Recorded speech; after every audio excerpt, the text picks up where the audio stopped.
Hey guys, I'm really happy to be here today to talk about an issue that's really close to my heart, really dear to me. Now, my name's Jim, and I'm a student at Ethnos 360 Bible Institute. And over the last 6 and 7 months, I've had the opportunity to be a part of leadership with a youth group at a church called Northbridge in Kalamazoo, Michigan.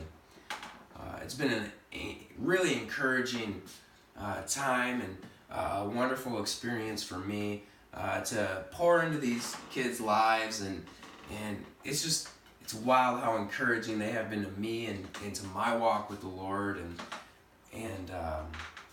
so I'm really excited to address this issue that's facing the church today with you guys, and that issue is, how can we bridge the gap between the church and Generation Z, right? Now, Generation Z, they're not millennials, okay? So a lot of people confuse today's young people to be millennials, and actually when I started this study, I thought that was the case. I was studying millennials, but no, in fact, millennials, I'm a millennial. I'm 24 years old, and millennials are people born between 1983 and 1995. Whereas Generation Z kids are born between 1995 and 2013. Now, these kids have always lived in this post 9/11 world, a world different from before in a sense that it's very divided, and this 24/7 news cycle is constantly displaying tragedy in the media. The media that is ever so present in these kids' lives, they have the whole world right in their pocket, right? Kids raised by Google, they can access anything like that.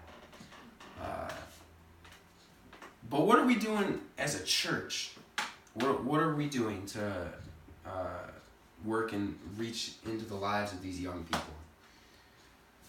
Now, I asked around, and the leaders of different youth groups and pastors and teachers at the school here at Ethnos 360 Bible Institute, and it seems as if youth ministry has traditionally over the last 30 years been run in the same way.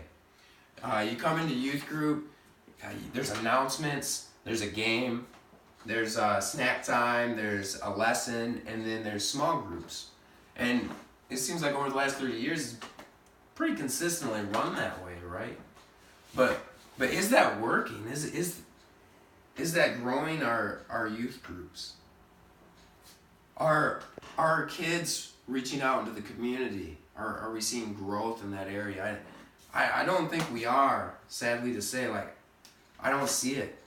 I see a core group of kids coming back to church and coming back to youth group specifically every Sunday. And it seems as if those kids, a lot of them, leave the church as soon as they get out of high school. They get to college, and suddenly they don't, they aren't attending a church wherever they go to college at, or they drift away. They fall away, and what are we doing to combat that? Now I want you guys to picture something. Tommy is a regular attender. His dad's an elder at the church that they go to, and Tommy is a regular attender at youth group, and Tommy goes to youth group, and he brings a buddy that he's been working on for the past couple months. They're in the 9th grade together, right? So Tommy brings his buddy to youth group, and they get to youth group, they get all signed in, and they're told to, hush up and sit down, be quiet, they're going to do announcements. All right, stop talking so the leader can talk, and, the leader gives announcements, and then they do a game, and they split into groups, and they're told to be competitive in your game, and pay attention to the rules, and be quiet, play the game. And after the game, there's a little bit of time of social interaction, right? For that snack time, a little food, maybe some stale graham crackers, and some water, and maybe a fruit and vegetable, right? And they're able to talk just for a second, and then be quiet and go upstairs, and we're gonna do lesson time. And the lesson is one of 3 different lessons that just seems to be recycle that youth group, right?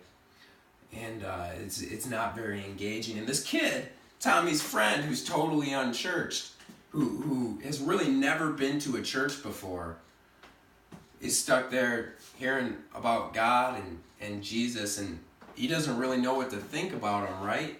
And I mean, this is all new to him, and it's kind of all hitting him at once. And then boom, he's separated into a small group. Maybe he's with Tommy, maybe he's not. But they're told to be quiet and then vent one by one, vent what you're going through and what you're thinking, and pray aloud. Now, how's that making Tommy's friend feel welcome there? How's that making him feel comfortable? He doesn't know Jesus. He doesn't know God. He doesn't even know if he believes in God, right? Dad's an alcoholic. Mom and dad are divorced. He doesn't see one of his parents anymore. That's a very common struggle for a Generation Z kid in today's world, right? So what are we doing as a church? Now, I don't have the answer to how we can totally bridge that gap and 100% of the time convert every Generation Z kid. I don't have that, guys. I don't have that. But I can point you to the Word of God and how Jesus evangelized. And Jesus practiced this thing called relational evangelism. He had relationships with people, right? He genuinely loved the people he talked to. And he spoke to large groups of people, but he also had a closer group of friends, right? He had the 12, and then he had the 3 that were closer to him, John, James, and Peter. And he loved them, and he spoke into their lives, and he poured into them, and he invested in them. And I think when we practice that relational evangelism with the youth, we can see results. And how can we apply that to how we're running youth group today? So right now, our church is trying to do that, trying to figure a way out. How can we disciple at the youth level? And we're working on planting churches in the Southwest Michigan area, and it's part of this overall 8-year vision that the church is working on. But the beginning of that vision is building up disciples within and creating a foundation and a core within the church, and starting that at the youth level, right, and making leaders out of the youth. Okay. So how can we design a youth group in a way that is going to allow Tommy to evangelize to his buddy? And not only Tommy, but how can the leaders be investing at youth group as well? So we're talking about doing this youth group, and we're applying it after Easter break, and the first 45 minutes, instead of that game time, there's still the announcements, but after the announcements, instead of that game time, it's really not so structured. It's open for the kids to kind of make it what they want it to be, and for the older 11th, 12th grade kids to lead, to make it their own, because that's one of the things these Generation Z young people are looking for, is something to make their own, something to be a part of, to be leaders, to be heard. So giving them that opportunity to do that. To say, hey, do you guys want to get a game of dodgeball together? And if you don't want to do that, you can go upstairs. Tommy can go upstairs with his buddy. He can play a board game. Or maybe they just want to sit around and talk. So much of youth group, the kids are just there to socialize, and a lot of times they aren't even believers yet. That's just their only place for social interaction, right? And then creating a lesson that is really reaching into their lives, that is hitting them personally, and something we're doing with the lesson is making it optional. You don't want to sit in on the lesson, you feel uncomfortable, we want you to be a part of it. So you feel free to step out and get on your phone, or Tommy, take your buddy out there, you guys can play a game out there, take that time to relationally evangelize. And then that small group time it's still there, but it's more of a non-structured time.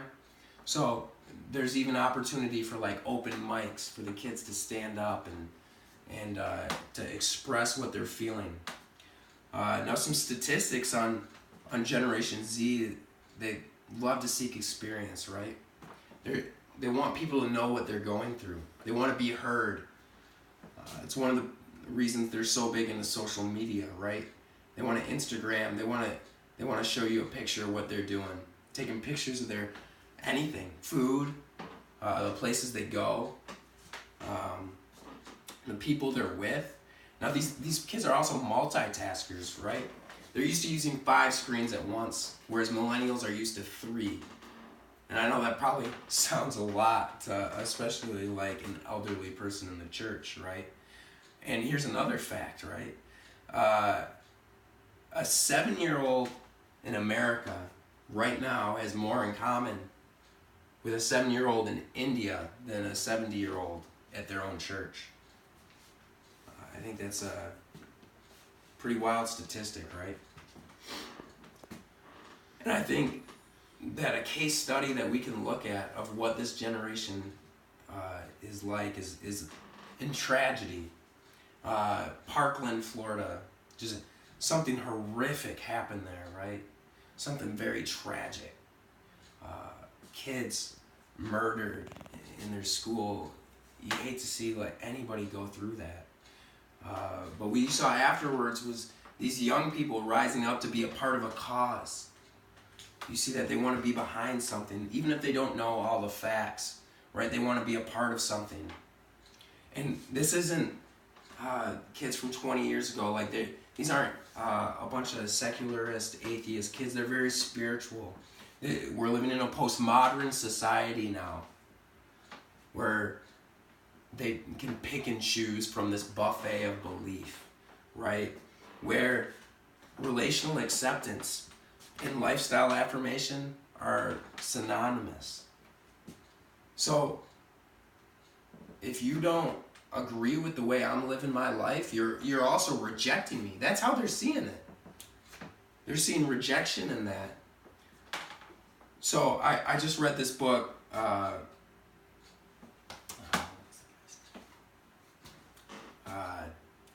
David Cook. It's called Euthanization, the Death of Traditional Youth Ministry, right? And Cook talks about this relational evangelism and its importance and reaching out into the community to bring and grow your youth ministry, to bring kids in. And I love the analogy he used, which is what bait are you using on your fishing hook, right? Are you using the traditional